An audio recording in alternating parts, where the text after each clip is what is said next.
welcome to the last class for this semester in terms of content at least.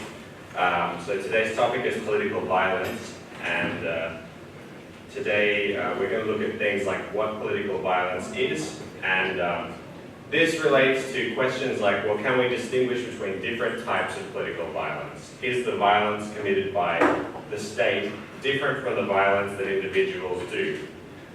Is every type of violent opposition to the state terrorism, or can we understand different types of violent opposition to the state? We'll look at the question of terrorism and what it actually means, right? How do we define what terrorism is and that sort of thing. And we'll look at some different political theories and their approaches to defining and understanding political violence, right? So liberalism, various forms of Marxism, some development economists called Salmi, and the link between the political violence and the state, and what this means for how we understand violence itself. So, as we know, liberalism sets itself up as being opposed to political violence. In fact, the harm principle is really just an argument based on the avoidance of violence itself. So the whole legitimacy of the state for liberals comes from the fact that it needs to exist to stop individuals from harming each other. Liberals define political violence in a special way as an act against individuals or the state. So something that harms either the individual or the state. And we've seen that when we studied liberalism, there were lots of different theorists in the liberal tradition that made arguments that relate to violence, right? Mill's harm principle is one. It says anything is justified unless we hurt another person. Right, clearly relates to violence. Hobbes argued that the state's primary existence is to stop us from committing violence against each other, right? To stop us from hurting each other, and that's the reason we'll trade our freedom for the state and the stability it gives us. So again, at the center of all liberal thinking seems to be this concern with violence and its prevention and that sort of thing. So in a perfect world, liberals would argue that all individuals should be free and should take part in market exchanges with each other, voluntary, consent-based exchanges with each other, without threat of violence. So liberalism suggests that there's this tension between violence on the one hand and rights on the other. And that puts them in an interesting position, is that they have to define what the state does as being not violence then, right? Because if they're totally opposed to violence and if they see that's the reason that the state exists, when the state does things that involve what would otherwise be defined as violence, they have to define that as something else, right? So they usually use force to mean this, right? But what we'll see is that this is a fairly arbitrary distinction, you know, like if I shoot a person and they die, right, that would be seen as violence. If a police officer shoots a person and they die, that would not be seen as violence according to this definition. That would be seen as force. Why? Because they represent the state, right? Now, that distinction, I mean, the person is still dead no matter what, right? So philosophically, that distinction is important, especially important if we care who lives and dies, right? So we need to see how they construct this argument. So there's this relationship that exists between understandings of force, political violence, and criminality. And we'll see that there's lots of different theoretical approaches to political violence. We'll cover some today, but not all of them. Some people think that force and violence are the same thing, and other people think that they're different. Let's look at an example. So Johnston says that when force goes against an established moral or legal norm, that it should be called criminal violence. So, you know, there we go, we're combining all three of the concepts together already. It's terrible. How he constructs this argument is to say that terrorism is not politics. Terrorism is an example of criminality.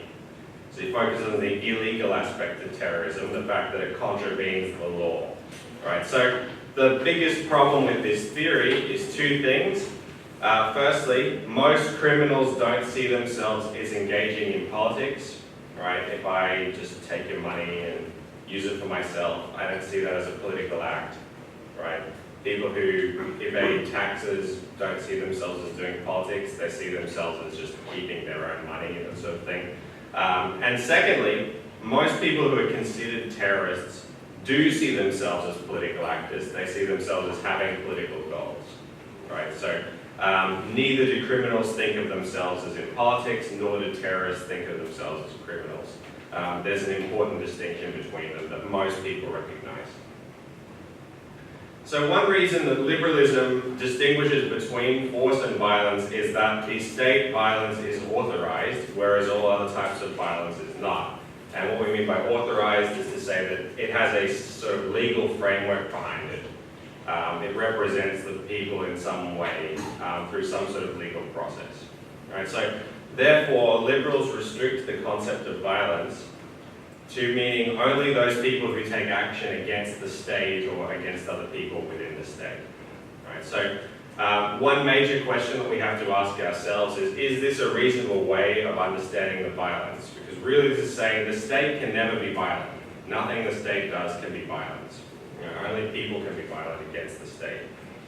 Right, so is this an example of obfuscation where we're hiding the real meaning of what we're saying if we talk about violence in a value-free, neutral sort of way? Right, so this raises the importance of definitions. If we define violence that we don't like, that we think is illegitimate, and we say that force is the type of violence that we think of as legitimate, really we're just justifying people that we like and illegitimating people that we don't. So liberals are really arguing here that the liberal state, governed by a liberal constitution, when it uses violence, that violence is legitimate. But if a state is not liberal or doesn't have a liberal constitution and it uses force, that would equally be considered violence, right? So you can see the obvious contradiction here is that, if you're a liberal person, you believe in liberalism, this argument sounds great, we can never do no wrong, we always do right, only other people can do wrong, we cannot. But if you're not a liberal, this sounds like a terrible argument because really it just justifies criticism of you from liberal states. It sounds like arbitrary and one-sided point of view. So the next concepts of violence we have is from the development economist Salmi, and he says that violence is much more complicated than how liberals present it. And he needed to develop a four-part framework to understand all these different aspects of violence. So he separates violence into direct, indirect, repressive, and alienating. And Salmi considers violence as any act that harms a person's physical or psychological well-being. Right? So for direct violence is the easiest component of this to understand. It's anything that's deliberately done to inflict harm. Kidnap, murder, rape, torture, that sort of thing, right? It's like one person is hurting another person, or one group of people is hurting another group of people. War is an example of direct violence. Okay, then we have indirect violence. So this is where violence is occurring either unintentionally, because of accident, or as a result of inaction. So we decide not to do something and violence happens. So let's say a government knows that a group of people are going to starve and does nothing, and then people die as a result of that starvation, right? That would be indirect violence according to this concept. Now the controversial aspect of this is that Salmi is saying you're not just responsible for things that you do, you're responsible for things that you don't do, right? So if something bad's going to happen and you do nothing to stop it, you're not as responsible as the person who does the bad thing, but you're still responsible in a way. So it's imposing a moral obligation on you to act and to do something positive. So included in this type of violence is things like, well, we know, for example, in capitalism, some companies make fairly harmless or sort of harmless things, semi-harmless things like bags or shirts or clothes or cars or stuff like that. Some people make more directly harmful things, so some companies make guns and bombs and bullets and explosives and stuff like that. Now, do those things enable other people to then take those things and commit violence, right? Somebody manufactures assault rifles, for example, and just happens to sell them on the open market, right? And say, well, it's not our fault that other people shoot each other, right? All we did is make the guns, we didn't pull the trigger. Now, Salmi would respond to that and say, that's indirect violence, okay? You're clearly making these weapons for profit. The fact that you sell them and become rich enables other people to be violent in the ways that they can be, because they've got weapons that they would otherwise not have. Then we have repressive violence. This is when we deny people their civil, political, social, or economic rights. So if you're not familiar with the UN human rights documents, you should be. They're important documents. You have the Universal Declaration of Human Rights and the International Covenant on Civil and Political Rights and International Covenant on Economic, Social, and Cultural Rights. These documents represent the basic international consensus around what human rights exist and what you have. And you can think about them and whether the place that you live or the government that you're represented by agrees with all of these rights or part of them or that sort of thing. All right, so Salmi's argument is basically here that repressive violence is when some of our rights are taken away in some form. And then we have alienating violence. So this is the type of oppression that impacts a person's emotional, cultural, or intellectual development. We've looked at some examples of this. So for example, patriarchy is the system of oppression where women's rights are taken away as a result of men's social power. Women can legitimately argue that they would be able to be more successful, happier, better people if it wasn't for men's oppression. That would be what Salmi calls alienating violence, so calls alienating violence. So something that takes away from a person's development.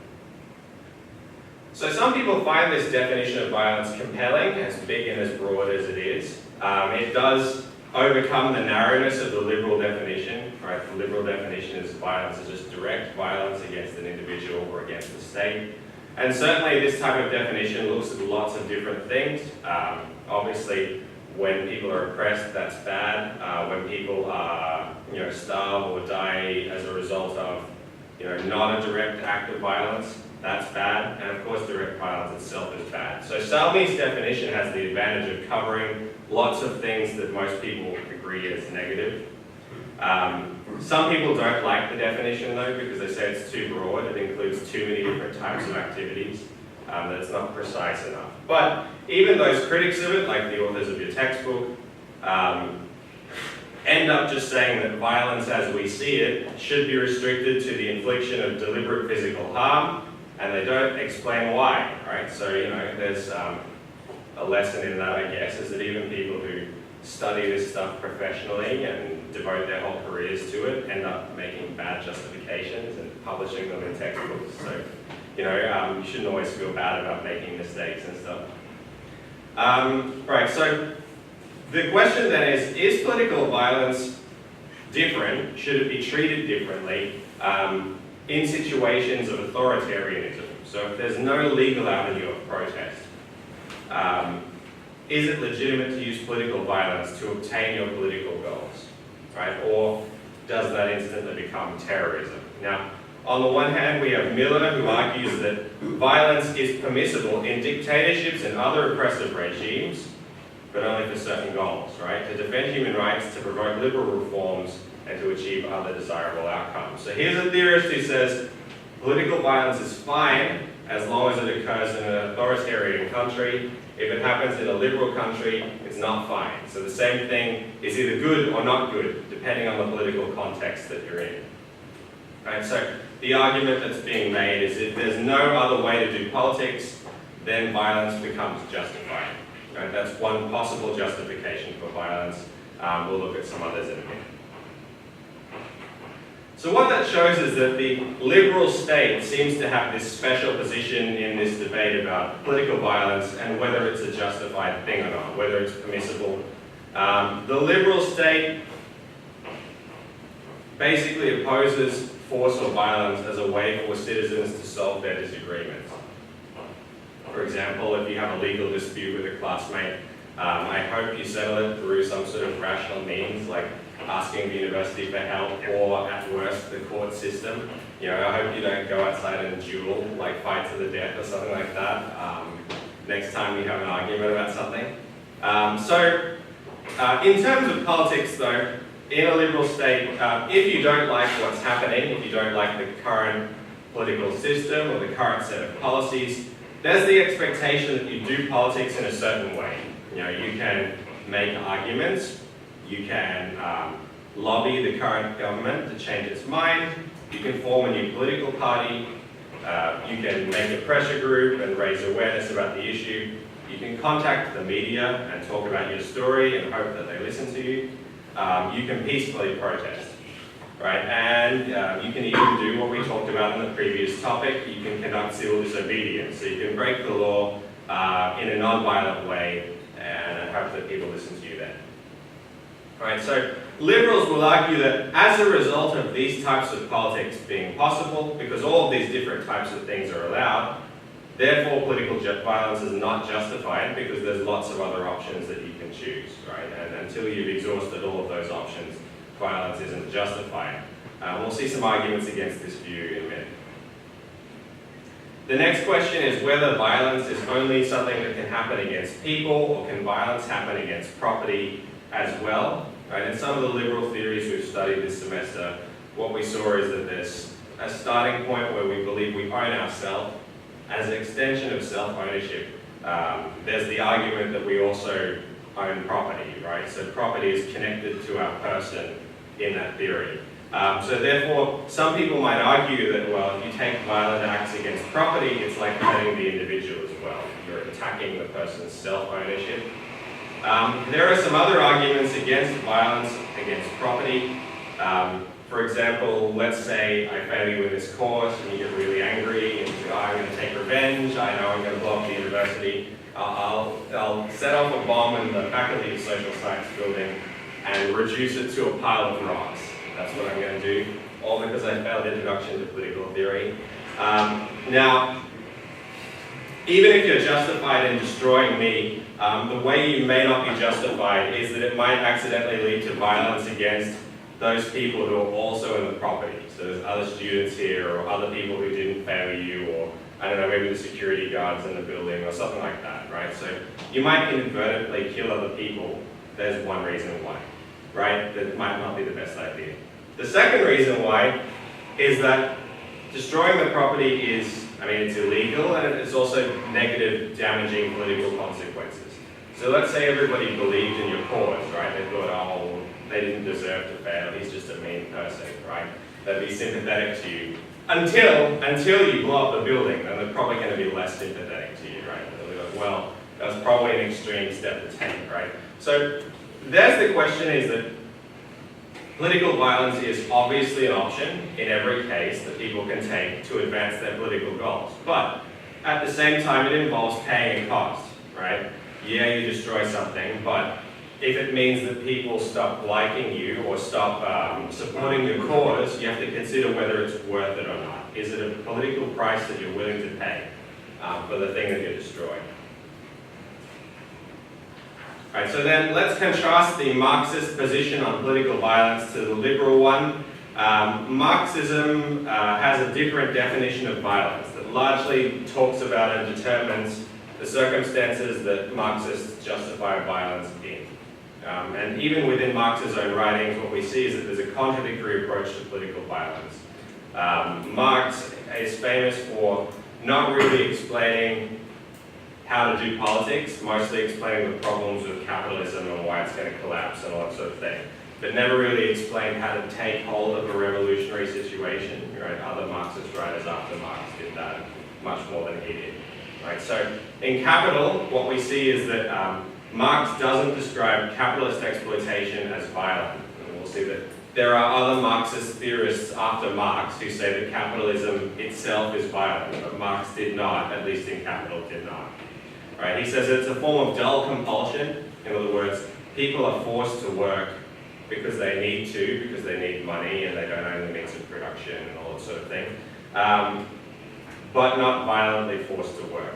So the typical case in capitalism is not slave labor, where people are being forced to work at gunpoint or that sort of thing. It's an economic compulsion where people need to work, and so they do. So compulsion exists in capitalism, and this justifies a revolutionary response from the working class. And Marx was skeptical that violence by itself could end capitalism or change the relations of production. During his time when he was writing, there were lots of spontaneous protests by workers against the introduction of the capitalist system. You know, people lost their jobs because of machines, and it's probably the same now, right?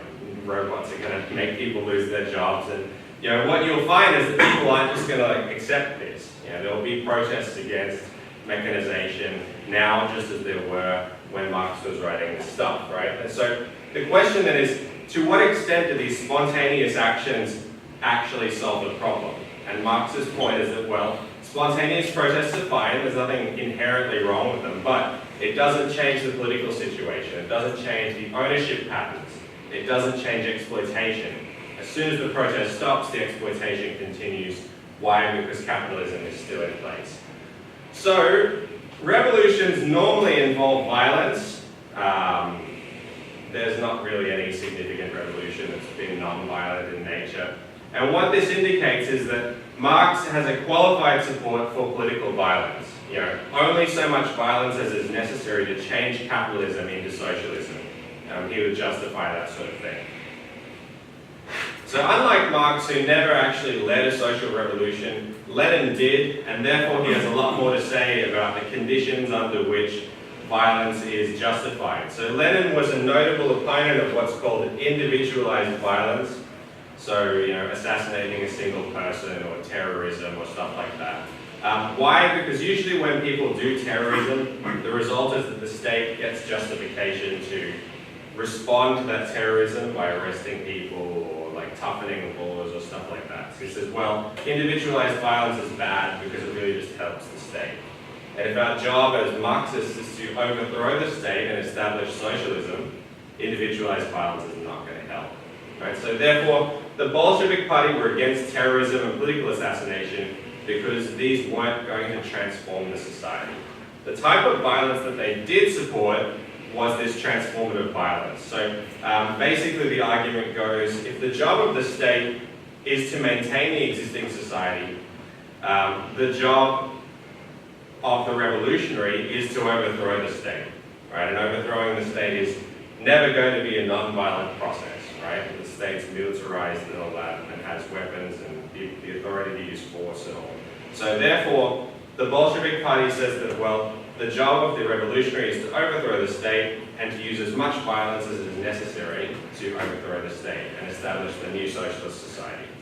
It's for this reason that the Bolshevik Party executed the whole Russian royal family when they took power after the Russian Revolution. Why did they do this? Because they thought, well, if you don't do it, then people will always try and restore the previous king, the previous political framework. So they thought it was very important to destroy that political framework and make sure it did not come back. Right, then we have the Maoist theory of political violence, which is drawing heavily on Leninism, right? Drawing heavily on the idea that the state's main job is to maintain the power of the ruling class. Maoists argue that in order to get socialism, it's necessary to use violence to overthrow the previous social system, whether that's feudalism or capitalism or whatever pre-socialist political formation that you have.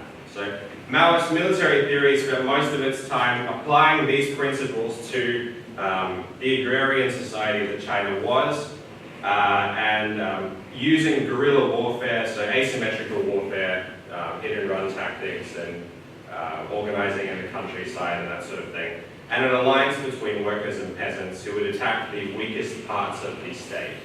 Right? And this strategy was successful at the time.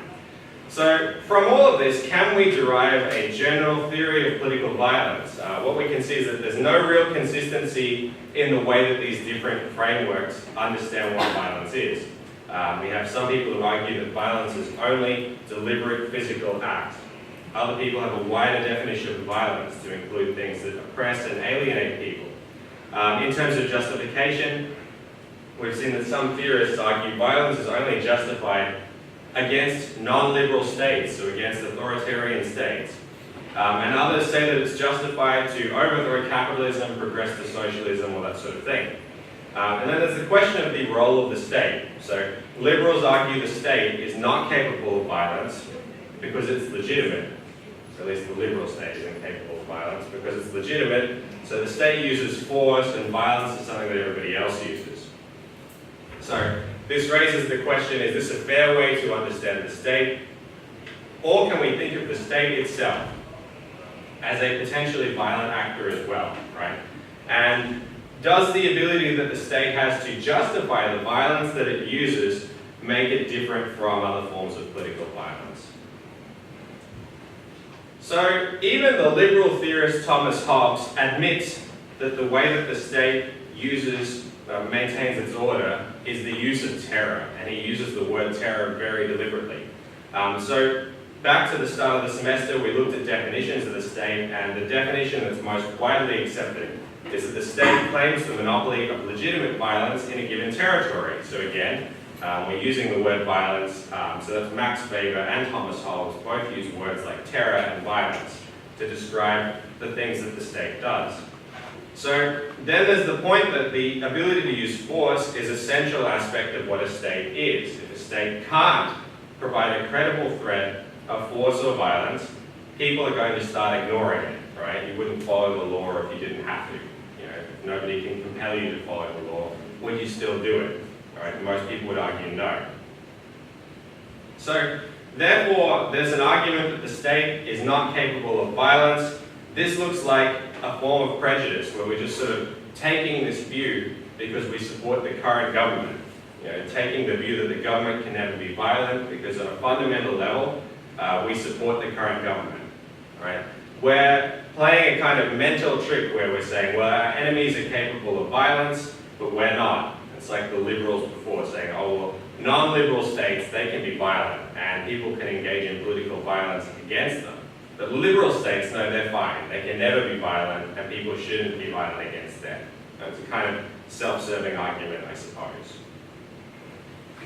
Right, so as an example of a definition that separates violence away from the state, we can look at the FBI's definition of terrorism, which says, the unlawful use of force or violence against persons or property to intimidate or coerce a government, the civilian population, or any segment thereof in furtherance of political or social objectives. Now, this is a really good example in why definitions are important and why every single word in a definition is important. Because here, if we take away the word unlawful and describe terrorism as just the use of force or violence against, etc., we describe every single thing that the US government has done in terms of its violent activities all over the world as terrorism. You know, the very existence of the United States and its interventions in the world are terrorism, if we remove the word unlawful. So include unlawful, only what people do is wrong. Exclude unlawful, what the state does is potentially terrorism as well. Right? So that's just one word in a definition, and your understanding can change the whole way that we understand some big giant social reality like that. So it's said that war is terrorism with a bigger budget. It's kind of a cool slogan that basically explains that point again. You know, if a state does something incredibly violent like war that kills lots of people on a very big scale, that's seen as legitimate because the state has authority to declare war. Terrorism, not seen as legitimate because, you know, a group of people who are non-state actors just decided to do it. And obviously they have a much smaller budget. Okay, so if the state uses force against individuals and groups, do we really have good reason not to call this violence? Is it good enough to say just because the state has authorization and legal limits and laws and things like that around the way that it uses force, is that a good enough reason not to call what the state does violence? Right, that's something you have to think through. Right, so let's evaluate some liberal arguments on this force or violence question. If we look at Johnston's argument, he says, on the one hand, states use force, criminals use violence, right?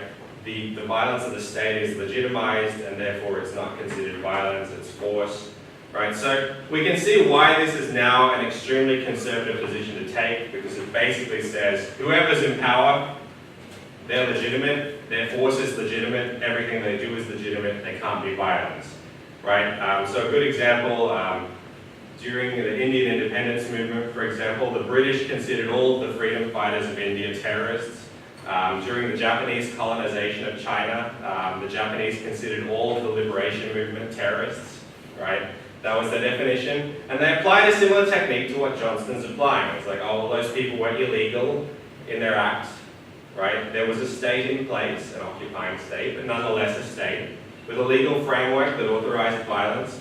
And those people acting against that state, well, they were considered criminals, terrorists, all the negative things. Right? So if you supported the government at the time, then you thought what they were doing was fine, and what the opponents were terrorists and criminals. Right? And obviously, if you didn't support the government, you'd have a very different view from what I just said. So on the other hand, there's Petit's argument: the state's use of force is only a problem when it's arbitrary. In other words, if the state abuses its power, it's bad. But if it's using its power in a normal legal way, it's fine. Right? But then the state's use of power is never non-arbitrary. It's always, there is always the choice not to use force. Right? It's never actually compelled to use force. The state uses force because it wants to, not because it has to. Right? So if we use force against someone or something, it usually involves treating them as an object, something you can use violence against. Right? You wouldn't kick a family or a friend, a family member of a friend out of your country, would you? Right? But for example, when I worked for the immigration department, we had to refer to every person that we dealt with as a client, no matter what. And it's kind of a way of objectifying somebody. You can deport a client, you can cancel their visa, you can do whatever. If you think of them as a human being with a face and a name and a personality and feelings, you wouldn't want to do bad things to them, right? But if you treat them as a thing, then you can do stuff, right? Then you can put them in prison or kick them out of the country or do things that give them negative consequences, right? So part of what legitimates doing violence against somebody is first you've got to reduce them to an object that can receive the violence, because that makes you feel okay about doing something violent to somebody, right? And the thing that enables us to do this is our ideology. I'm not saying this is wrong, by the way, right? That's up to you to decide. But ideology helps us decide who we can use violence against and under what circumstances it's justified. Right? And unless you're a complete pacifist who says that under no circumstances is violence ever justified, ever, for any reason, and I'd rather die than have violence used on another person, then basically somewhere in your mind, you think that there's a good reason to use violence at some point. You think that there's some justification at some point to use violence. So you have to think about what that justification is. So if we're considering whether or not to use force or violence, political theories usually think about what are the problems with this approach. For example, in Mao's Incorrect Handling of Contradictions Among the People, he suggests that contradictions among the people shouldn't involve the use of violence. So, when we disagree with each other, if it's a disagreement among friends, then that's one thing. If it's a disagreement between us and the enemy, whoever that is, that's a different thing, and that can involve violence. What we can see here is there's a shifting definition of who's included in enemy. So, for example, in the war against Japan, the people was everybody who fought against Japan, and the enemy was Japan itself. When we move towards the socialist period, the people was all the revolutionary classes who supported socialism, and the enemy was all the people who supported capitalism.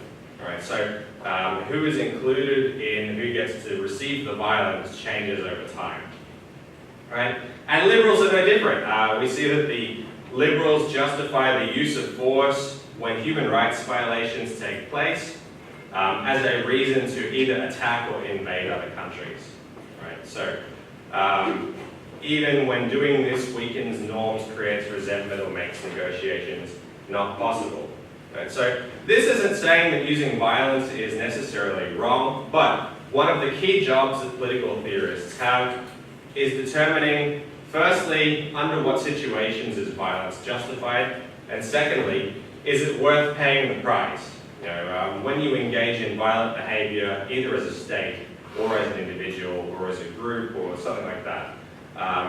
Yes, there is the violence that you use, and yes, there are the goals that you achieve with that violence, but against that, there's the reaction that you get from all the other people concerned.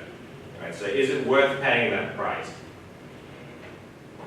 One other major problem with this idea of defining violence as not including the state is raised by Chomsky, and he's like a linguist and political theorist. And he argues that the violence that's done by the state in terms of the numbers of deaths or things like that caused by war, invasions, drone strikes, all the things that states do, is so much bigger than the violence by non-state actors. If we compare deaths caused by states as against deaths caused by terrorist groups, the state wins by a long way, right? There's much more destruction caused by the state than by non-state actors and terrorist groups. Okay, so in summary today we've learned that the liberal tradition starts by condemning political violence, and it does so by saying what the state does is not violence. So it enables this position where people are capable of violence, but the liberal state is not. What we've seen though is there's no agreement in general among all the different ideologies about whether the state can be involved in political violence or not. Some theorists propose that violence is only deliberate, direct physical acts. We've seen that there are other theories that incorporate other types of actions in violence, such as indirect, repressive, or alienating things, as being part of what violence is. The key questions for any political theory about violence is firstly, how do we define it? We've seen the importance of whether violence is lawful or not to deciding whether it's justified or not. And second, when is violence justified and how is it justified? Is it justified for social progress? Is it justified to protect individual rights? When is it justified? So in the liberal tradition, what we've seen is that violence is mostly something that liberals claim to oppose. Liberals then try and justify the violence of the state based on the fact that the state needs to defend or promote liberalism, or needs to defend or promote the law. Right? So what would otherwise be seen as violent acts, because they're legal, become non-violent acts. Marxism uses a different technique and justifies violence as a means of accomplishing revolutionary goals. So for Marxists, individual violence is counterproductive because it doesn't help revolutionary aims, it doesn't achieve revolution, but collective violence done by the working class against the oppressing classes, that's okay because it brings about socialism and sustained human progress. So that's the justification that they provide. Okay, so thanks everybody for your work this semester and listening to me. We've got some last messages.